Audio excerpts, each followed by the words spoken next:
അമ്മയുടെ കൃപാസനത്തിലെ അമ്മയുടെ പ്രത്യക്ഷീകരണത്തിൻ്റെ നിത്യസാക്ഷിയാക്കി എന്നെ ഈ രണ്ടാം പ്രാവശ്യം ഇവിടെ നിർത്തിയിരിക്കുന്നതിനെ ഓർത്ത് ഈശോയ്ക്കും അമ്മയ്ക്കും നന്ദി പറയുന്നു. ആദ്യമായി എൻ്റെ ഇത് രണ്ടാമത്തെ സാക്ഷ്യമാണ്. ഞാൻ 2024 ഞാൻ ഉടമ്പടി എടുക്കുന്നത്. ഉടമ്പടി എടുത്ത് 6 കാര്യങ്ങൾ ഞാൻ അതിനകത്ത് എഴുതി. പക്ഷേ ആദ്യത്തത് നടന്നില്ല. രണ്ടാമത്തതും മൂന്നാമത്തതുമൊക്കെ പല കാര്യങ്ങൾ എൻ്റെ ജീവിതത്തിൽ നടന്നു. അത് 30 ദിവസത്തിനുള്ളിൽ തന്നെ നടന്ന്, അങ്ങനെ 30 ദിവസത്തിനുള്ളിൽ തന്നെ ഞാൻ വന്നിവിടെ സാക്ഷ്യപ്പെടുത്തുകയും ചെയ്തു. അത് യൂട്യൂബിലുണ്ട്, എൻ്റെ സാക്ഷ്യം യൂട്യൂബിലുണ്ട്. എന്നാലും ഞാനിവിടെ വന്ന സാഹചര്യത്തെക്കുറിച്ച് ഒന്ന് ചെറിയൊരു ആമുഖമായിട്ട് പറയട്ടെ.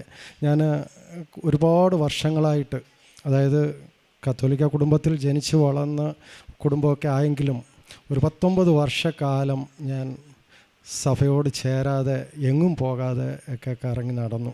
ഒരു നിവർത്തിയില്ല. അവസാനം തിരിച്ചു വരണമെന്ന് ആഗ്രഹമുണ്ടായിട്ടും ഒരു 19 വർഷക്കാലത്തെ ഗ്യാപ്പിന് ശേഷം അങ്ങോട്ട് സാധിച്ചില്ല. പക്ഷെ അങ്ങനെ ഇരിക്കുമ്പോഴാണ് കൃപാസനത്തെക്കുറിച്ച് എൻ്റെ റിലേറ്റീവ്സും മറ്റുള്ളവരും ഒക്കെ ഓരോ വീട്ടിലെ പ്രതികൂല സാഹചര്യങ്ങൾ വരുമ്പോഴും അമ്മയെക്കുറിച്ച് പറയുന്നുണ്ടെങ്കിലും വരാനുള്ള സാഹചര്യത്തില്ല. അങ്ങനെ ഇരിക്കുമ്പോൾ 2024 മാതാവിനെ ഞാൻ സ്വപ്നത്തിലൂടെ കാണുന്നതും മാതാവ് എന്നോട് ഇവിടേക്ക് വിളിക്കുന്നതും. അങ്ങനെയാണ് ഞാനിവിടെ വരുന്നതും. അന്നും നല്ല വിശ്വാസം എന്ന് പറഞ്ഞാൽ മാതാവിനെക്കുറിച്ചുള്ള എൻ്റെ രൂപം ഒരു സുന്ദരിയായ ഒരു സ്ത്രീ. പക്ഷേ ഞാൻ കണ്ടത് ഒരു ഇരുണ്ട നിറത്തിലായിരുന്നു. ആ സാക്ഷ്യത്തിൽ കിടപ്പുണ്ട്, അതിനെക്കുറിച്ച് ഞാൻ വിവരിക്കുന്നില്ല. പിന്നീടാണ് അറിയുന്നത് ഇവിടെ പ്രത്യക്ഷപ്പെട്ടത് സിൽവർ ഗ്രേ കളറിലാണെന്നും. അങ്ങനെ ഞാനിവിടെ വരികയും സാക്ഷ്യം പറയുകയൊക്കെ ചെയ്തിരുന്നു. പക്ഷേ എന്നിരുന്നാലും അതിനുശേഷം ഞാൻ കൃത്യമായിട്ട് വന്ന് പുതുക്കുകയും പ്രാർത്ഥനയും കാര്യങ്ങളും ഒക്കെ നടത്തുകയും എൻ്റെ ജീവിതത്തിൽ നടന്ന ഒരുപിടി സാക്ഷ്യങ്ങളുമുണ്ട്. പക്ഷേ നിസ്സാരമെന്ന് കാണുന്നതെല്ലാം പറയാനൊക്കാത്തതുകൊണ്ട് ആവശ്യമായിട്ടുള്ള കാരണം ഒരു സാക്ഷി, ഞാൻ പറയുന്ന സാക്ഷി മറ്റുള്ളവർക്ക് ഒരു സാക്ഷ്യമായിരിക്കട്ടെ എന്നുള്ളത് കൊണ്ട് ഞാനിവിടെ വരികയും സാക്ഷ്യം പറയാൻ ആഗ്രഹിക്കുകയും ചെയ്തു. ഞാനിന്ന് സാക്ഷ്യം പറയാനായിട്ടാണ് വന്നത്. ഉടമ്പടിയിലാണ് സാക്ഷ്യം പറയാനായിട്ട് ഞാൻ ബാംഗ്ലൂരിൽ നിന്നാണ് വന്നത്. എൻ്റെ പേര് ജോൺസൺ അലക്സാണ്ടർ. ഞാൻ ബാംഗ്ലൂർ അതിരൂപതയുടെ ഫാത്തിമ മാതാ ചർച്ചിൽ നിന്നുള്ളതാണ്, മെമ്പറാണ്. പക്ഷേ അങ്ങനെ ഇരിക്കുമ്പോഴാണ് ഞാൻ ഇന്ന് സാക്ഷ്യം പറയാനായിട്ടാണ് ഞാനിവിടെ വന്നത്. അങ്ങനെ റിലേറ്റീവ്സ് നിന്നത്. പിന്നെ 19 വർഷക്കാലം ഞാൻ സഭയോട് ചേർന്നില്ല. ഇങ്ങനെ ഓരോ സാഹചര്യങ്ങൾ കൊണ്ട് ഞാൻ സഭയിലെങ്ങും പോകാതെയും ആരും പോകാതെ കുടുംബമായിട്ട് ഒന്നും പോകാതെ നടന്ന സമയത്തായിരുന്നു. പക്ഷേ ഞാൻ 24 വന്ന് ഇവിടെ ആദ്യമേ എഴുതിയ സാക്ഷ്യം എൻ്റെ പെറ്റീഷൻ, എൻ്റെ നിയോഗം ഞാൻ എഴുതിയത് സഭയോട് വീണ്ടും കൂട്ടിച്ചേരുവാൻ ഞാൻ ആഗ്രഹിക്കുന്നു, എനിക്കത് നടത്തിത്തരണമെന്നാണ്. പക്ഷേ അത് 1.5 വർഷത്തിന് ശേഷം ഒരു പ്രത്യേക ഒരു സാഹചര്യത്തിൽ എന്നെ പള്ളിയിൽ നിന്ന് വിളിക്കുകയും, അതിനുള്ള സാഹചര്യം കൂടെ പറയാം. ഞാൻ എങ്ങും പോകാതിരുന്ന എൻ്റെ പപ്പയെ മരിച്ച് 31 വർഷത്തിന് മുമ്പ് മരിച്ച പപ്പായെ അടക്കിയിരിക്കുന്നത് ആ ഇടവക പള്ളിയിലായിരുന്നു. ആ പള്ളിയിൽ ഞാൻ എല്ലാ വർഷവും 500 രൂപ കല്ലറ മെയിൻ്റനൻസിന് കൊടുക്കേണ്ടതുകൊണ്ട്, മാസവരി കൊടുക്കേണ്ടതുകൊണ്ട് ഇതൊന്നും ഞാൻ കൊടുത്തിട്ടില്ല, സഭയിൽ പോകാറില്ലായിരുന്നു. അങ്ങനെ ഇരിക്കുമ്പോഴാണ് ഞാൻ ഇവിടെ വന്ന് എഴുതിയ ആദ്യത്തെ നിയോഗം നടന്നതുമില്ല, രണ്ടാമത്തതും മൂന്നാമത്തതൊക്കെ നടക്കുകയും ചെയ്തു. ഈ 1.5 വർഷത്തിന് ശേഷം എന്നെ മേരി എന്ന് പറയുന്ന ഒരു സിസ്റ്ററാണ് ഞാനുമായിട്ട് ബന്ധപ്പെടുന്നതും എന്നെ ഇതുപോലെ കല്ലറകൾ പൊളിക്കുകയാണ്, ആളും പേരും ഇല്ലാത്ത വരാത്തതും നോക്കാത്തതുമായ കല്ലറകളെല്ലാം പൊളിച്ച് കളയും, ഇനി അത് നിലനിൽക്കില്ല എന്ന് വിളിച്ചു പറയാം. അപ്പം ഞാൻ പെട്ടെന്ന് ആലോചിച്ച്, ഈ മാതാവിൻ്റെ നാമധേയത്തിൽ തന്നെ ഉള്ള ഒരു മേരി എന്നെ വിളിക്കുകയും അങ്ങനെ ഞാൻ തിരിച്ചു ചെന്ന് അച്ഛനെ കാണുകയും സംസാരിക്കുകയും എൻ്റെ പ്രശ്നങ്ങളെല്ലാം പറയുകയും ചെയ്തു. ഈ 19 വർഷക്കാലത്തിന് ശേഷം പല അച്ഛന്മാരൊക്കെ മാറിപ്പോയല്ലോ, അപ്പം പ്രശ്നങ്ങളൊക്കെ പറയുകയൊക്കെ ചെയ്തു. അതോടുകൂടി ഞാൻ വീണ്ടും സഭയിൽ എന്ത് ചെയ്യേണ്ടെന്ന് ആ പഴയ കുടിശ്ശികൾ സഹിതം എല്ലാം കൊടുത്ത് വീണ്ടും ഞാൻ സഭയോട് ചേരുകയും എൻ്റെ കല്ലറ പുതുക്കി പണിയാൻ, കാരണം എന്ന് പറഞ്ഞാൽ 31 വർഷമായ കല്ലറ മണ്ണിനടിയിൽ പോയി. കാരണം അടുത്തൊക്കെ അന്ന് അടക്കിയപ്പോൾ ആളില്ലായിരുന്നു, പിന്നെ അടക്കിയൊക്കെ വന്നപ്പോഴത്തേക്കും പോയി. പിന്നെ ഞാൻ ഈ കഴിഞ്ഞ ഒരു 2-3 മാസത്തിന് മുമ്പ് 1 ലക്ഷം രൂപ മുടക്കി ഞാൻ വീണ്ടും ആ കല്ലറ പുതുക്കി പണിയുകയൊക്കെ ചെയ്ത്, അങ്ങനെ അതോടുകൂടി എൻ്റെ ജീവിതത്തിലെ 19 വർഷം നടക്കാത്ത ഒരു വലിയ അനുഗ്രഹം എൻ്റെ ജീവിതത്തിൽ സംഭവിക്കുകയും ചെയ്തു. ഇതുപോലെ തന്നെയാണ് അതിനുശേഷമാണ് അങ്ങനെ ഓരോ ജീവിതത്തിലും മാതാവ് എൻ്റെ കൂടെ നടക്കുന്നുണ്ടോ എന്ന് എനിക്ക് വ്യക്തമായി തിരിച്ചറിയാൻ സാധിക്കുന്നുണ്ട്. കാരണം ഓരോ സംഭവങ്ങളും നടക്കുന്നതിന് മുമ്പ് ഞാൻ സാക്ഷ്യം പറയും, മാതാവേ എനിക്ക് ഇന്ന ഡേറ്റ്, എനിക്ക് ഇന്ന ദിവസം, അല്ലെങ്കിൽ എനിക്ക് ഇന്നത് സംഭവിക്കണം എൻ്റെ ജീവിതത്തിലെന്ന് ഞാൻ മാതാവിനോട് പറയും. അതിനൊരു സാക്ഷി എൻ്റെ കൂടെ എന്ന് പറഞ്ഞാൽ എനിക്കൊരു അസിസ്റ്റൻ്റ് ഒരു പയ്യനെ തന്നിട്ടുണ്ട്. ആ പയ്യനെ എൻ്റെ കൂടെ ഞാൻ എപ്പോഴും പറയും, എൻ്റെ മാതാവ് ഒരു ഉദാഹരണം, ഒരു ജീവിതത്തിൽ നടന്ന ഒരു സംഭവം, എനിക്കൊരു ചെറിയ കാറുണ്ടായിരുന്നു, ഒരു ഈക്കോ. അപ്പം ഒരു ഈക്കോ കാറ്. അപ്പോൾ ഇതുകൊണ്ട് ഞാൻ നാട്ടിലൊന്നും വരാനൊക്കത്തില്ല. അപ്പം ഇങ്ങനെ പ്രാർത്ഥിച്ചു, അടുത്ത പ്രാവശ്യം ഞാൻ കൃപാസനത്തിൽ വരുമ്പം എനിക്ക് നാട്ടിൽ പോകത്തക്കൊണ്ടുള്ള ഒരു നല്ല കാറ് വേണം, കാരണം ഈ ഈക്കോയിലുള്ള ഫെസിലിറ്റി ഒന്നും പറ്റത്തില്ല, മാതാവ് അത് നടത്തി തരണമേ എന്ന് പ്രാർത്ഥിച്ചു. അപ്പം കയ്യിൽ പൈസയില്ല, സാമ്പത്തികമായിട്ട് ബുദ്ധിമുട്ടുകൾ അനുഭവിക്കുന്ന കുടുംബമാണ്, ഒരുപാട് കടബാധ്യതകളുണ്ട്. എന്നിരുന്നാലും ഞാനിത് ആഗ്രഹിച്ചു. അപ്പോൾ ഞാൻ വിചാരിച്ചെന്നാൽ പഴയത് കൊണ്ടുപോയി വിൽക്കാം. പഴയത് കൊണ്ടുപോയി വിൽക്കാൻ ചെന്നപ്പോൾ എല്ലാവരും, ഒരു വ്യക്തി പോലും 4.25 ലക്ഷം രൂപയിൽ കൂടുതൽ പറയുന്നില്ല, കാരണം അധികം പഴക്കമില്ലാത്തതുകൊണ്ട് അത്രയും പറയുന്നുണ്ട്. പക്ഷേ എന്നാലും എൻ്റെ കയ്യിൽ ബാക്കി പൈസയില്ല. അപ്പം മിനിമം, അപ്പം ഞാൻ മാതാവിനോട് ഞാൻ ചോദിക്കുന്നു, മാതാവേ ഈ അമ്മയുടെ ഇഷ്ടമാണെങ്കിൽ എനിക്ക് 5 ലക്ഷം രൂപ തരും ഈ വാഹനത്തിന്, അതല്ല അമ്മയുടെ ഇഷ്ടമല്ലെങ്കിൽ 4,99,999 രൂപ തന്നാലും അമ്മയുടെ ഇഷ്ടം ഈ വാഹനം കൊണ്ട് നടക്കുക എന്നുള്ളതാണ് എന്ന് ഞാൻ തീരുമാനിക്കുമെന്ന് പറഞ്ഞു.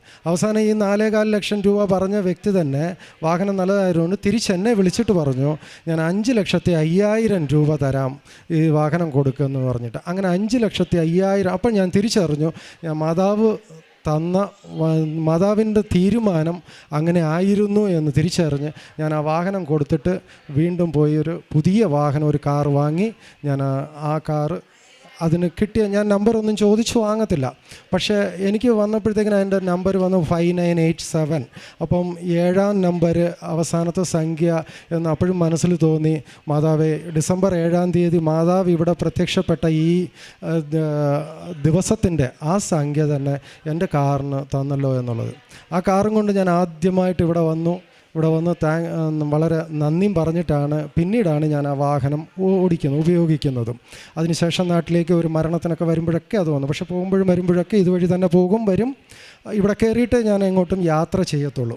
പിന്നെ ഒരുപാട് കടബാധ്യതകളുണ്ട്, കാരണം സാമ്പത്തികമായി പുറകോട്ട് നിൽക്കുന്ന ഒരു ഫാമിലി ആയിരുന്നു എൻ്റെത്. എന്നിട്ടും ബാംഗ്ലൂരിൽ താമസിക്കുന്നതുകൊണ്ട് സ്വന്തമായൊരു ഭവനത്തിന് വേണ്ടി കഷ്ടപ്പെട്ട് ഒരു ഭവനം കടം വാങ്ങിയാണെങ്കിലും എല്ലാം കടബാധ്യതയോടുകൂടി നടത്തി. അങ്ങനെ ഇരിക്കുമ്പോഴാണ് എനിക്ക് കടബാധ്യതകൾ ഒരുപാടായി എന്നുള്ള തോന്നൽ വന്നു. അപ്പം ഞാൻ പ്രാർത്ഥിച്ചു, മാതാവേ എന്തെങ്കിലും പോംവഴി കണ്ടു തരണം, ഇതിന് മാതാവ് എന്തെങ്കിലും ഒരു വഴി കാണാം. അപ്പോഴാണ് ഞാൻ ജോലി ചെയ്യുന്ന സ്ഥാപനത്തിൽ നിന്ന് ഒരു എംപ്ലോയീസ് ESAP എന്നും പറഞ്ഞിട്ട് MNC കമ്പനികളിലെല്ലാം വർക്ക് ചെയ്യുന്നവർക്കറിയാം, ESAP എന്ന് പറഞ്ഞ ഒരു ഷെയർ എംപ്ലോയീസിന് കൊടുക്കണമെന്നുള്ള നിയമപ്രകാരം എനിക്ക് കുറച്ച് ഷെയർ കമ്പനിയിൽ നിന്ന് കിട്ടാനിടയായി. ആ ഷെയർ നമുക്ക് വേണമെങ്കിൽ കണ്ടിന്യൂ ചെയ്യാം, വെച്ചിരിക്കാം, വില കൂടുമ്പോൾ വയ്ക്കാം, അല്ലെങ്കിൽ കുറയുമ്പോൾ നമ്മുടെ ഇഷ്ടത്തിന് അത് ചെയ്യാം. അങ്ങനെ ഒരു എഗ്രിമെൻറ്റ് ലെറ്റർ നമുക്ക് തന്നു.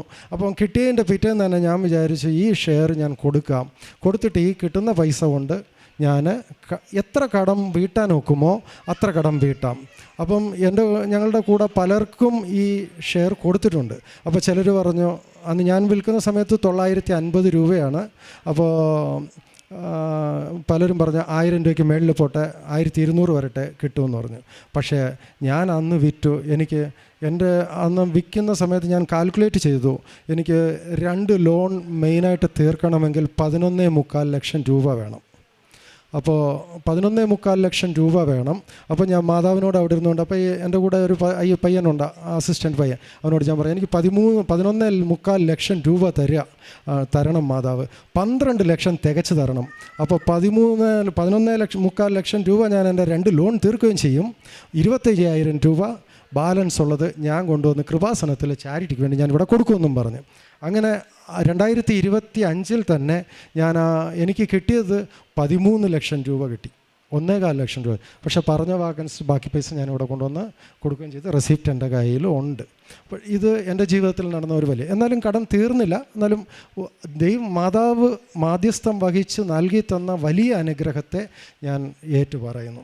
അങ്ങനെ പിന്നെ പ്രേക്ഷിത പ്രവർത്തനത്തിന് വേണ്ടി ഞാൻ പൊതുവേ ചെയ്യുന്നതെന്ന് പറഞ്ഞാൽ, ഇവിടെ വരുന്ന സമയത്തൊക്കെ വർഷത്തിൽ ഔട്ട്സൈഡ് കേരള ആകുമ്പോൾ ഒരു വർഷത്തിലൊരിക്കലാണ്. പക്ഷേ ഞാൻ ഒരു വർഷം നോക്കാറില്ല. തോന്നുമ്പോഴൊക്കെ ഇഞ്ഞ് പോരും. എനിക്ക് ഇന്നലെ സാക്ഷ്യം പറയണമെന്ന് 2-3 ദിവസം മുമ്പ് തോന്നി, ഞാൻ കയറി ഇഞ്ഞ് പോരുന്നു. ഇങ്ങനെയാണ് ഞാൻ വരുന്നത്. ഇവിടെ വരും. തമിഴ് കന്നഡ പത്രമാണ് ഞാൻ കൂടുതലായിട്ട് വാങ്ങുന്നതും ഇത് ഞാൻ അവിടെ കൊടുക്കുന്നതും. അതിൽ നിന്ന് ഞാൻ ജോലിക്ക് പോകുന്ന ഔട്ട് സ്റ്റേഷനുകളുണ്ട്. KGF ബാംഗ്ലൂരിൽ താമസിക്കുന്നതിലും കോലാറിലൊക്കെ പോകാറുണ്ട്. അവിടെ പൊതുവേ തമിഴൻസാണ് കൂടുതൽ. അപ്പോൾ അവിടെ കൊടുക്കാനായിട്ട് ഞാൻ കൂടുതലും തമിഴ് പത്രമാണ് ഞാൻ വാങ്ങിച്ചു കൊടുക്കുന്നത്. പ്രേക്ഷിതമാണ്. കാരുണ്യപ്രവൃത്തി എന്ന് പറഞ്ഞാൽ ആദ്യമേ കൂടെ മറ്റുള്ളവർക്ക് വേണ്ടി പ്രാർത്ഥിക്കുക. അതെൻ്റെ ജീവിതത്തിൽ ഞാൻ മറ്റുള്ളവർക്ക് വേണ്ടി ഒരു ദിവസം പോലും പ്രാർത്ഥന മുടക്കുന്ന ശീലം ഇപ്പോഴില്ല. എവിടെ ഈ ഉടമ്പടിയിൽ ആയതിനു ശേഷം, അതിനു മുമ്പ് കുടുംബ പ്രാർത്ഥന ഇതൊന്നും ഇല്ലാതിരുന്ന കുടുംബത്തിൽ, പക്ഷേ ഒരു ദിവസം പോലും പ്രാർത്ഥിക്കാതെ ഇരിക്കുന്നില്ല, മറ്റുള്ളവർക്ക് വേണ്ടി പ്രാർത്ഥിക്കുന്നു. അങ്ങനെ ഇരിക്കുമ്പോഴാണ് എൻ്റെ ഈ ജീവിത അനുഭവത്തിൽ ഇവിടെ പറയാൻ പറ്റാതെ ചെറിയ ചെറിയ ആവശ്യങ്ങൾക്ക് പോലും മാതാവിനോട് കൂട്ടുപിടിച്ച് ഞാൻ എൻ്റെ അസിസ്റ്റൻ്റ് അവിനാഷ് എന്ന് പറയുന്ന ഒരു പയ്യനോട് എപ്പോഴും സംസാരിച്ചുകൊണ്ടിരിക്കും. അവന് കത്തോലിക്ക ബാക്ക്ഗ്രൗണ്ട് അല്ല, അവൻ വേറെ സമുദായക്കാരനാണ്.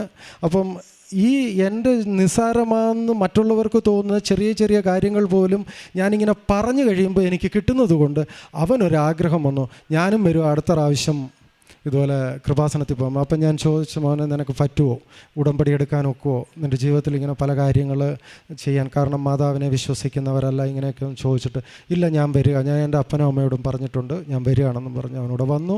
കഴിഞ്ഞ മെയ് മാസം 30-ാം തീയതി ഇവിടെ വന്നു. അവൻ എന്നോടൊപ്പം ഉടമ്പടി എടുത്ത് അവൻ്റെ ജീവിതത്തിൽ സംഭവിച്ച ഏറ്റവും വലിയ ഒരു അനുഗ്രഹം കൂടെ ഞാൻ പറയാം. ഞാൻ അതിനൊരു സാക്ഷിയും കൂടെയാണ്, കാരണം ഞാൻ അതിനു വേണ്ടി പ്രാർത്ഥിച്ചവനും കൂടെയാണ്. കാരണം ഞാൻ കൂട്ടിക്കൊണ്ട് വന്നിട്ട് അവൻ പിന്നീട് വരും. ഒക്ടോബർ നവംബറിലാണ് വരുന്നത്. പക്ഷേ ഞാൻ അങ്ങനെ അവനെ കൊണ്ടുവന്ന് അവൻ വന്ന് ഉടമ്പടി എടുത്തു. അവന് സ്വന്തമായിട്ടൊരു വീടില്ല, വാടക വീട്ടിലാണ്. അവൻ മാത്രമല്ല, അവൻ്റെ ഫാമിലി വന്നിട്ട് അവൻ്റെ അപ്പൻ മുതലേ ഇങ്ങനെ വാടക വീട്ടിൽ താമസിക്കുന്ന ഒരു സിറ്റുവേഷനിലായിരുന്നു.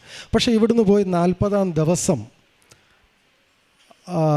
ലോണും കാര്യങ്ങളുമൊക്കെ ആയിട്ട് ഒരു 30 ലക്ഷം രൂപ അല്ലാതെ റിലേറ്റീവ്സ് എല്ലാം സഹായിച്ച് 1 കോടി രൂപയുടെ ഒരു വീട് അവനവിടെ സ്വന്തമായിട്ട് വാങ്ങാനിട നൽകി. അത് എൻ്റെ ജീവിതത്തിൽ അവനെക്കാട്ടിൽ കൂടുതൽ ഞാൻ സന്തോഷിക്കുന്ന, എനിക്കതുകൊണ്ട് പ്രയോജനമൊന്നുമുള്ളതല്ല, ഞാൻ എൻ്റെ കൂടെ എൻ്റെ നന്മകളെ കണ്ട് എൻ്റെ കൂടെ വന്ന്, എൻ്റെ മാതാവ് എനിക്ക് നടത്തിത്തരുന്ന നന്മകളെ അറിഞ്ഞ് അവൻ എന്നോട് ചോദിച്ച് എൻ്റെ കൂടെ ഇവിടെ വന്ന് ഉടമ്പടി എടുത്തിട്ട് പോയി. മാസങ്ങൾ കഴിഞ്ഞില്ല, 3 മാസം ആയിട്ടില്ല, 90 ദിവസം പോലും ആയിട്ടില്ല. മെയ് 30-ാം തീയതിയാണ് ഇവിടെ വന്നത്. 40 ദിവസം ഇപ്പോൾ കഴിഞ്ഞിട്ട്, ഇപ്പോൾ 10-15 ദിവസം കഴിഞ്ഞു. റെഡി കെട്ടി കൺസ്ട്രക്ഷൻ ചെയ്ത് വിൽക്കുന്നവരുടെ അടുത്ത് നിന്ന് 1 കോടി രൂപയ്ക്ക് ഒരു വീട് വാങ്ങി അവർ ഗൃഹപ്രവേശമൊക്കെ കഴിഞ്ഞു. അവർ വന്ന് സാക്ഷ്യം പറഞ്ഞോളും. പക്ഷേ എനിക്ക് മാതാവിനോട് വളരെ നന്ദി. നാളെ ദിവസം, ഇനി അടുത്തൊരു ദിവസം എൻ്റെ കൂടെ ആര് വന്നാലും അവരുടെയും ആവശ്യങ്ങളെ എൻ്റെ മാതാവ് യേശുവിൻ്റെ നാമത്തിൽ നടത്തിത്തരും എന്ന് മാതാവിൻ്റെ മധ്യസ്ഥതയിൽ ഞാൻ അപേക്ഷിക്കുന്നു. ഞാൻ ഇനി ഒരുപാട് കാര്യങ്ങൾ എൻ്റെ ജീവിതത്തിൽ സംഭവിച്ചതുണ്ട്, പക്ഷേ അത്രയും നീട്ടുന്നില്ല. അതിൻ്റെ കൂടെ തന്നെ ഇനിയും എൻ്റെ ജീവിതത്തിൽ നടക്കേണ്ടുന്ന ഒരുപാട്. പിന്നെ കാരുണ്യപ്രവൃത്തികളെന്ന് പറയുന്ന എല്ലാ മാസവും ഞാൻ 50 പേർക്ക് ഞാൻ ഫുഡ് കൊടുക്കാറുണ്ട്. കാരണം എന്ന് വെച്ചാൽ എൻ്റെ സാമ്പത്തിക അനുസരിച്ചുള്ള ഫുഡാണ്, ലക്ഷറി റിച്ച് ഫുഡൊന്നുമല്ല. എന്നാലും ഒരു 100 രൂപയുടെ ഒരു മീൽ എന്നുള്ള കണക്കിൽ അതിനുള്ളിൽ ഓരോ സ്ഥലത്തും. കാരണം ഞാൻ കാരുണ്യപ്രവൃത്തിയിൽ ഫുഡ് തന്നെയെന്ന് സെലക്ട് ചെയ്ത കാരണം, കാരുണ്യം ചെയ്യാൻ ഒരുപാട് കാര്യങ്ങളുണ്ട്. പക്ഷേ പലതും ഞാൻ ചെയ്തു നോക്കിയപ്പോഴും ഓരോ കുഞ്ഞുങ്ങളുടെ അടുത്ത് ആഹാരം കൊണ്ട് ചെല്ലുന്ന ഉടനെ അവരുടെ ആഹാരത്തിന് വേണ്ടിയുള്ള കണ്ണുനീർ, ആ വിളിയും കേൾക്കുമ്പോൾ ഞാൻ അന്ന് തീരുമാനിച്ചു, കാരുണ്യപ്രവൃത്തിയിൽ ഏറ്റവും വലുത് ആഹാരം കൊടുക്കാമെന്ന്. എല്ലാ മാസവും മുടങ്ങാതെ 50 പേർക്ക് ഞാൻ ആഹാരം എൻ്റെ ജീവിതത്തിൽ കൊടുക്കുന്നുണ്ട്. മാതാവിൻ്റെ പേരിൽ തന്നെയാണ് കൊടുക്കുന്നത്. ഞാൻ ഓരോ ആശ്രമങ്ങൾ തേടും. പിന്നെ കഴിഞ്ഞ മാസം KGF-ൽ നമ്മുടെ ഒരു ചാപ്പലുണ്ട്. മാതാവിൻ്റെ ഒരു കുരിശടിയും ഒരു ചാപ്പൽ പോലെയാണ്. വളരെ സ്ലം ആൾക്കാർ താമസിക്കുന്ന ഏരിയയാണ്. അപ്പോൾ അവിടെ പോയി ആഹാരം കൊടുത്തു. ഇങ്ങനെ ഓരോ തേടി പിടിച്ചാണ് പോകുന്നത്. എവിടെ പാവങ്ങളുണ്ടോ അവിടെ പോയി, പാവങ്ങൾക്ക് അല്ലാതെ കൊടുത്തിട്ട് എന്ത് കാര്യം, ആവശ്യക്കാരന് കൊടുക്കുക എന്നുള്ളത് കൊണ്ട് അങ്ങനെ അങ്ങനെ ചെയ്യുന്നുണ്ട്. പിന്നെ ആത്മീയമായിട്ടുള്ള ജീവിതം എന്ന് പറഞ്ഞാൽ ഈ 19 വർഷത്തിന് ശേഷം നടന്നിട്ട് കുറച്ച് നാളായെങ്കിലും 1.5 വർഷം കഴിഞ്ഞിട്ടാണ് എല്ലാം നടന്നതെങ്കിലും അതിനുശേഷം കുമ്പസാരം കുർബാന തുടങ്ങിയ സഭയിലെ എല്ലാ കാര്യങ്ങൾക്കും ഞാൻ കൂടി വരുന്നുണ്ട്. പിന്നെ സന്തോഷകരമായി ഈ ഇവിടെ വന്ന് ഉടമ്പടി എടുത്തതിന് ശേഷം കുടുംബജീവിതത്തിലെ സമാധാനം, സന്തോഷം ഇതെല്ലാം നല്ല രീതിയിൽ ഉയർന്നു വരുന്നതായിട്ട് ഞാൻ എൻ്റെ ജീവിതത്തിൽ അനുഭവിക്കുന്ന സാക്ഷ്യങ്ങളാണിത്. അത് എൻ്റെ ജീവിതത്തിൽ വളരെ മാറ്റങ്ങൾ എൻ്റെ ജീവിതത്തിൽ സംഭവിച്ചു. ജീവിതത്തിൽ അനുഭവിക്കാത്ത കഷ്ടപ്പാടുകളെല്ലാം ഉണ്ടായിരുന്നു, പക്ഷേ അതെല്ലാം അനുഭവിച്ചെങ്കിലും ഇതെല്ലാം നന്മയ്ക്കായി എൻ്റെ മാതാവ് എനിക്ക് മാറ്റിത്തന്നു. എൻ്റെ ജീവിതത്തിൽ ഇനിയും വലിയ വലിയ അത്ഭുതങ്ങൾ നടത്തുമെന്ന് ഇന്ന് ഞാൻ ഈ തിരുസന്നിധിയിൽ നിന്നുകൊണ്ട് പറഞ്ഞുകൊണ്ട് പോകുന്നു. വീണ്ടും ഞാൻ സാക്ഷിയായി വരും.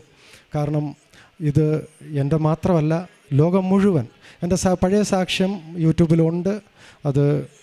ഇത് എൻ്റെ ക്രെഡിറ്റ് അല്ല, മാതാവിൻ്റെ അനുഗ്രഹം കൊണ്ട് സംഭവിക്കുന്നത്. ഞാൻ ഇതിനകത്തൊന്നും ചെയ്യുന്നില്ല. എൻ്റെ മാതാവ് എന്നെ നടത്തുന്നു. ഞാൻ ചോദിക്കുന്നത് എന്തും, കാരണം മാതാവിൻ്റെ കൂടെ പിന്നെ ഈശോ പറയുന്നത് പോലെ ചെയ്യാനാണ് പറഞ്ഞിരിക്കുന്നത് മാതാവ്. ഈശോ പറയുന്നത് പോലെ ഞാൻ ഇവിടുന്ന് കൊണ്ടുപോകുന്ന നേർച്ച വസ്തുക്കൾ, ഉപ്പ്, എണ്ണ, ഇതെല്ലാം ഞാൻ ഉപയോഗിക്കുന്നത്. എന്നും രാവിലെ ഒരു നുള്ളു ഉപ്പെടുത്ത് ഞാൻ കഴിക്കുന്നത് മറ്റൊന്നുമല്ല. ഞാൻ ഇന്ന് രാവിലെ ഞാൻ ജോലിക്ക് പോകുന്നു. എൻ്റെ വായിൽ നിന്ന് അശുദ്ധിയായതൊന്നും ദൈവമേ വരരുതേ എന്നുള്ളത് കൊണ്ട് ഉപ്പ് കഴിക്കും. രണ്ടാമത് എണ്ണ, ഇവിടുന്ന് തന്നിരിക്കുന്ന എണ്ണ, ആ തൈലം ഞാൻ എൻ്റെ കണ്ണുകൾ, കാതുകൾ, നാക്കിൽ, എൻ്റെ തൊണ്ടയിലേക്ക്, കാരണം എന്നിൽ നിന്ന് വരുന്ന ശബ്ദം മറ്റുള്ളവർക്ക് നല്ലതായിരിക്കണം, ഞാൻ കേൾക്കുന്ന കേൾവി നല്ല കാര്യങ്ങൾ കേൾക്കണം എന്നൊക്കെ വിചാരിച്ച് ഞാൻ ആ തൈലവും ഉപ്പും നിത്യം ഞാൻ ഒരു ദിവസം പോലും മുടങ്ങാതെ ഞാൻ അത് ഉപയോഗിക്കുന്നുണ്ട്. അത് വെച്ച് പ്രാർത്ഥിച്ച പല കാര്യങ്ങളും വീടുകളിൽ നടക്കുന്നുണ്ട്. കാരണം സുഖമില്ലാതെ വരുമ്പോഴേ കുഞ്ഞിന് ചെറിയ വലിയ സാക്ഷ്യം പറഞ്ഞ വലിയ മാരക രോഗമൊന്നും അല്ലാത്തതുകൊണ്ടാണ്. പക്ഷേ ചെറിയൊരു പനി വന്നാലും കുഞ്ഞിൻ്റെ തലയിൽ ഒരു കുരിശ് വരച്ചൊന്ന് പ്രാർത്ഥിച്ചു കഴിഞ്ഞാൽ അതിനുള്ള സൗഖ്യം അത്ഭുതമാണത്. കാരണം അതുകൂടെ ബൈബിൾ വായന ഒരു ദിവസം പോലും മുടക്കാറില്ല. ഇത് ഉടമ്പടിക്ക് ശേഷം, അതിനു മുമ്പില്ലായിരുന്നു. ഉടമ്പടി എടുത്തതിന് ശേഷം ഒരു ദിവസം പോലും ബൈബിൾ വായന മുടക്കിയിട്ടില്ല. പിന്നെ ഡെയിലി ബ്രെഡ്, ചൊവ്വാഴ്ചകളിലെ ഉപവാസ പ്രാർത്ഥന, അത് ചൊവ്വാഴ്ച കാണാൻ പറ്റുമെന്ന് എനിക്ക് ഇല്ല. കാരണം കുറേശ്ശെയൊക്കെ മാറ്റി കംപ്ലീറ്റ് ചെയ്യാമെന്നുള്ളതേ ഉള്ളൂ. കാരണം ജോലിയുടെ സാഹചര്യത്തിൽ ലൈവായിട്ട് കാണാനുള്ള സാഹചര്യം ഇതുകൊണ്ട് ആ ആഴ്ചയിൽ ക്ലിയർ ആക്കത്തേ ഉള്ളൂ. അങ്ങനെ പക്ഷേ രാവിലത്തെയും വൈകിട്ടത്തെയും 5:30 തുടങ്ങുന്ന ഇത് ഡെയിലി ബ്രെഡ് ഞാൻ കേൾക്കും. 5:30 മുമ്പ്, 6 മണിക്ക് മുമ്പ് എൻ്റെ പ്രാർത്ഥന ഇവിടെ നിന്നുള്ള ഇൻസ്ട്രക്ഷനാണ്. 6 മണിക്ക് മുമ്പ് എൻ്റെ പ്രാർത്ഥന. ഞാൻ എന്ത് സുഖമില്ലെന്ന് പറഞ്ഞാലും, അസുഖം എത്ര തണുപ്പെന്ന് പറഞ്ഞാലും ഞാൻ 5:30 മണിക്ക് ഞാൻ പ്രാർത്ഥിക്കാനിരിക്കും. അത് എൻ്റെ ജീവിതത്തിൽ വന്ന വലിയ മാറ്റങ്ങൾ, അതായത് ഫിസിക്കൽ മാറ്റങ്ങൾ, ശാരീരികമായിട്ടുള്ള എല്ലാ രീതിയിലും മാറ്റങ്ങൾ എൻ്റെ ജീവിതത്തിൽ ഉണ്ടായിട്ടുണ്ട്. മാതാവിന് നന്ദി പറയുന്നു. വീണ്ടും എൻ്റെ മാതാവിന് സാക്ഷിയായി ഞാനിവിടെ വരും. അതുപോലെ എന്നെ നടത്തും. എൻ്റെ ജീവിതവും, എൻ്റെ കുടുംബജീവിതവും, എൻ്റെ ഭവനവും, എൻ്റെ സാമ്പത്തികവും എല്ലാം വീണ്ടും അനുഗ്രഹിക്കപ്പെടുമെന്ന് ഇന്ന് ഞാൻ, കാരണം പറഞ്ഞതിന് ശേഷമാണ് എൻ്റെ ജീവിതത്തിൽ പലതും നടക്കുന്നത്. അതുകൊണ്ട് ഇന്ന് ഞാൻ ഇവിടെ നിന്ന് പറഞ്ഞിട്ട് പോവാണ്, മാതാവേ, എൻ്റെ കാൽ വഴുതുന്നു എന്ന് ഞാൻ വിചാരിച്ചപ്പോഴേക്കും കർത്താവേ, അങ്ങയുടെ കാരുണ്യം എന്നെ താങ്ങി നിർത്തി. സങ്കീർത്തനം 94:18 വചനമാണ്. ദൈവത്തിൻ്റെ അചഞ്ചലമായ സ്നേഹവും കരുണയും കൃപയും നമ്മെ ഒരിക്കലും വീഴാൻ അനുവദിക്കില്ല. നമ്മെ താങ്ങി നിർത്തുന്ന ഒരു ദൈവത്തെയാണ് ഉടമ്പടി മക്കളുടെ ജീവിതത്തിൽ നമുക്ക് കാണുവാൻ സാധിക്കുന്നത്. നമ്മുടെ ശക്തി കൊണ്ടല്ല, ദൈവകൃപയിൽ, ദൈവത്തിൻ്റെ കാരുണ്യം കൊണ്ടാണ് നമ്മൾ നിലനിൽക്കുന്നത്. മരിയൻ ഉടമ്പടി ദൈവത്തോടുള്ള ഒരു ആത്മീയ ബന്ധമാണ്. ജീവിതത്തിൽ വീഴ്ചയുണ്ടായാലും ഉടമ്പടിയിലൂടെ ദൈവ സാന്നിധ്യം, ദൈവത്തിൻ്റെ കാരുണ്യം, ദൈവത്തിൻ്റെ കൃപ വീണ്ടും നമ്മെ ഉയർത്തി എഴുന്നേൽപ്പിക്കുകയാണ്. ഓരോ ദിവസവും ഉടമ്പടി പ്രാർത്ഥനയിലൂടെയും വിശ്വാസ ജീവിതത്തിലൂടെയും വഴുതി പോകുന്ന കാൽ സ്ഥിരതയിലേക്ക് വരികയാണ്. ഒരു ആത്മീയതയിലേക്ക് നമ്മെ തിരിച്ചു കൊണ്ടുവരുന്ന ഒരു വലിയ പദ്ധതിയാണ് ഉടമ്പടി. പ്രശ്നങ്ങളുടെയും പ്രതിസന്ധികളുടെയും പ്രലോഭനങ്ങളുടെയും നടുവിൽ പലപ്പോഴും നാം തളർന്നു പോകാം. പക്ഷേ നമ്മെ കാൽ വഴുതി പോകുന്ന ആ നിമിഷങ്ങളൊക്കെ ദൈവം നമ്മെ കാത്തു പരിപാലിക്കുന്നതാണ് നാം കേട്ട ഈ സാക്ഷ്യം.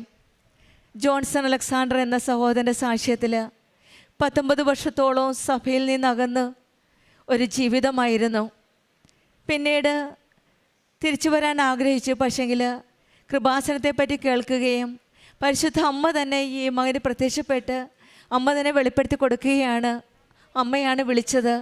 അങ്ങനെയാണ് ഈ സഹോദരൻ ജോൺസൺ പരിശുദ്ധ അമ്മ ജീവനോടെ പ്രത്യക്ഷപ്പെട്ട ഈ ആലയത്തിൽ വരികയും അങ്ങനെ വന്നതിന് ശേഷമാണ് മനസ്സിലൊരാഗ്രഹം ഈശോയുടെ അമ്മയോടും ചേർന്ന് ഇനിയുള്ള കാലം മുന്നോട്ട് നീക്കണമെന്നും പിന്നീട് ആദ്യമായിട്ട് അമ്മയുടെ ഈ ആലയത്തിൽ ഈ പുണ്യഭൂമിയിൽ ചുവട് വെച്ചപ്പോൾ തന്നെ ആദ്യം നിയോഗം വെച്ചതും ഈശോയോടും അമ്മയോടും ചേർന്ന് നിന്ന് സഭയോടും പള്ളിയോടും ചേർന്ന് നിന്നുള്ള ഒരു ആത്മീയതയിലേക്കുള്ള തിരിച്ചു വരവിനുള്ള ആഗ്രഹമായിട്ടാണ് നിയോഗം സമർപ്പിച്ചത്.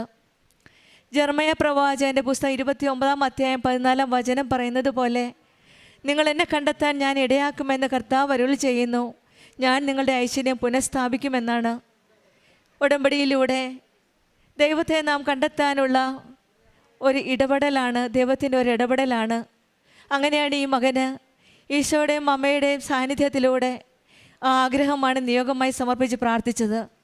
അതിൻ്റെ ഫലമായിട്ട് തന്നെയാണ് മേരി എന്ന സിസ്റ്റർ വിളിക്കുകയും 31 വർഷം മുൻപുണ്ടായിരുന്ന ഒരു കല്ലറയെപ്പറ്റി സംസാരിക്കുകയും ചെയ്തത്.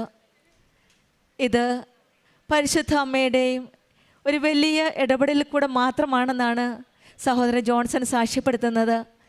31 വർഷം ആ കല്ലറ എവിടെ ഉണ്ടായിരുന്നു. 19 വർഷം ഈ മകൻ സഭയിൽ നിന്നും പള്ളിയിൽ നിന്നും അകന്ന് ജീവിച്ചു.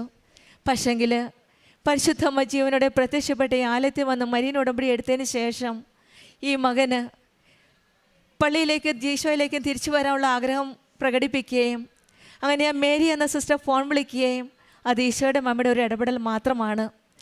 നമുക്ക് കണ്ടെത്താൻ സാധിക്കാത്ത നിമിഷങ്ങളിൽ ദൈവം നമ്മെ കണ്ടെത്തുന്ന ഒരു വലിയ പദ്ധതിയാണ് ഉടമ്പടി. അങ്ങനെയാണ് ഈ മകനും ആ നഷ്ടപ്പെട്ടു പോയ ആത്മീയ ജീവിതത്തിലേക്ക് തിരിച്ചു വന്നത്. അങ്ങനെ ഇവിടെ വന്ന് ഉടമ്പടി എടുത്തതിന് ശേഷം 19 വർഷം സാധിക്കാത്ത കാര്യമാണ്.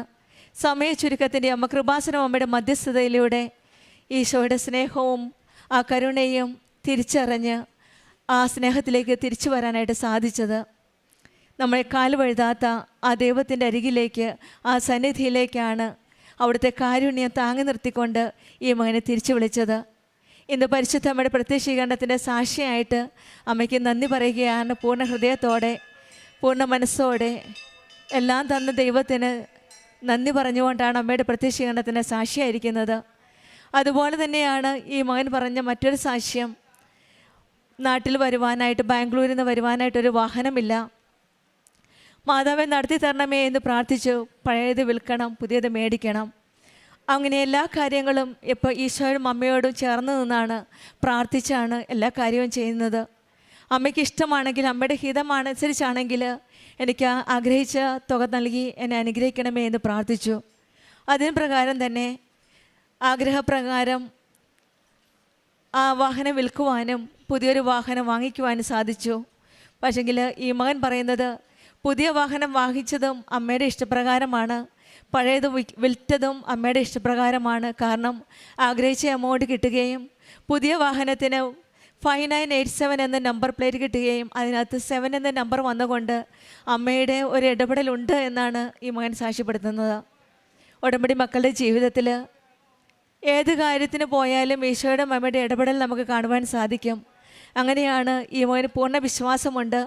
ഏത് കാര്യത്തിന് പോയാലും ഇവിടെയും ഈ വാഹനത്തിൻ്റെ കാര്യത്തിലും അമ്മയുടെ ഒരു വലിയ ഇടപെടലായിട്ടാണ് ഈ മകൻ സാക്ഷ്യപ്പെടുത്തുന്നത്. കടബാധ്യതയുടെ കാര്യങ്ങളും വർഷങ്ങളായിട്ട് ജോലി ചെയ്യുന്ന സ്ഥലമാണ്. ഈ സഹോദരൻ്റെ കൂടെ മറ്റ് പല ജോലിക്കാരുണ്ട്.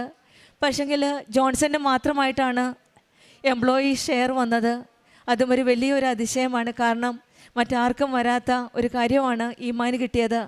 ഇവിടെയും ഈശോയുടെയും അമ്മയുടെയും ഒരു വലിയ ഇടപെടലായിട്ടാണ് സാക്ഷ്യം പറയുന്നത്. കാരണം 2 ലോൺ തീർക്കാനുണ്ട്. ആഗ്രഹിച്ച ഒരു എമൗണ്ടാണ് അമ്മയോട് പറഞ്ഞത്. പക്ഷെങ്കിൽ അതിലും കൂടുതൽ തന്ന് അമ്മയുടെ മധ്യസ്ഥതയിലൂടെ ഈശോ അനുഗ്രഹിക്കുകയാണ്. അവിടെയും ഈശോയുടെയും അമ്മയുടെ ഒരു വലിയ അനുഗ്രഹത്തോടു കൂടിയാണ് ആ നല്ല ഹ്യൂജ് എമൗണ്ടായ ആ കടബാധ്യത ഒഴിവാക്കാൻ സാധിച്ചത്. ഇവിടെയെല്ലാം നാം കാണുന്നത് ഈശോയുടെയും അമ്മയോടും ചേർന്ന് നിൽക്കുമ്പോൾ നമ്മൾ ഓരോ കാര്യവും പറയേണ്ട ആവശ്യമില്ല. അമ്മയും ഈശോയും കൂടെ ചേർന്ന് നിന്ന് അങ്ങ് ഏറ്റെടുക്കുകയാണ്. നമ്മുടെ ദുർബലതകളുമായി, നമ്മുടെ ബുദ്ധിമുട്ടുകളും കഷ്ടതകളുമായി കൃപാസനം അമ്മയുടെ സന്നിധിയിലെത്തുമ്പോൾ അമ്മ നമ്മെ കൃപയുടെ കാരുണ്യത്തിൻ്റെ ഉറവിടത്തിലേക്കാണ് നമ്മെ ഓരോരുത്തരെയും കരം പിടിച്ച് നയിക്കുന്നത്. നമ്മുടെ വീഴ്ചയേക്കാൾ വലുതാണ് ദൈവകൃപയും ദൈവകാരുണ്യവും. ഉടമ്പടി ജീവിതത്തിൽ ഈശോയും കൃപാസനം അമ്മയും നമുക്ക് താങ്ങായി നിൽക്കട്ടെ എന്ന് പ്രാർത്ഥിച്ചുകൊണ്ടും ജോൺസൺ അലക്സാണ്ടർ കുടുംബത്തിൽ ലഭിച്ച എല്ലാ അനുഗ്രഹങ്ങൾക്കും നമ്മൾക്ക് കരങ്ങളടിച്ച് ദൈവത്തെ മഹത്വപ്പെടുത്താം. യേശുവേ നന്ദി, യേശുവേ സ്തുതി, ആവേ മരിയ. അത്യപൂർവ ദൈവാനുഭവങ്ങൾ ഇനി നിങ്ങൾക്കും സ്വന്തം. ഈ യൂട്യൂബ് ചാനൽ ഇതുവരെ സബ്സ്ക്രൈബ് ചെയ്തിട്ടില്ലെങ്കിൽ ഇപ്പോൾ തന്നെ സബ്സ്ക്രൈബ് ചെയ്യുക. ഈ വീഡിയോ ഇപ്പോൾ തന്നെ നിങ്ങളുടെ സുഹൃത്തുക്കൾക്ക് ഷെയർ ചെയ്തുകൊണ്ട് കർത്താവിൻ്റെ പ്രേക്ഷിതരാകുക.